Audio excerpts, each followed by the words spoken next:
ఇలా మనకి ఒక డెసిమల్ నెంబర్ ఇచ్చి దీన్ని XS3 కోడ్ ఎంత అని అడిగితే కనుక దీన్ని మనం ఎలా చేయాలి అని అంటే, so first add 3 for each and every digit. For example ఇది 3 అనుకుంటే 3కి మళ్ళీ 3 యాడ్ చేయండి, అండ్ 2 అనుకుంటే 2కి మళ్ళీ 3 యాడ్ చేయండి. అవుట్పుట్ మస్ట్ బి ఎలా ఉండాలి అని అంటే మళ్ళీ BCDలో ఉండాలి. అంటే ఇది యాడ్ చేస్తే 6 వచ్చింది, ఇది 5 వచ్చింది, ఇలా ఉంచకూడదు. BCDలోకి మార్చడము అని అంటే అర్థం ఏంట్రా అంటే బైనరీ రిప్రజెంటేషన్లో ఉంచాలి, at the same time 4 digit representation అయి ఉండాలి. అంటే ఎగ్జాంపుల్కి మనం ఒకవేళ 6ని చేస్తే బైనరీలో కన్వర్ట్ చేస్తే 1110 అవుతుంది, వేరేజ్ 5ని చేస్తే 101 అవుతుంది. కాకపోతే ఇలా ఆన్సర్ ఉంచకూడదు.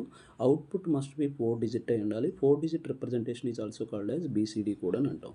సో దీనికి ముందు 0 పెట్టండి, దీనికి ముందు 0 పెట్టండి. This is called as XS3 code. XS3 code అవుతుంది.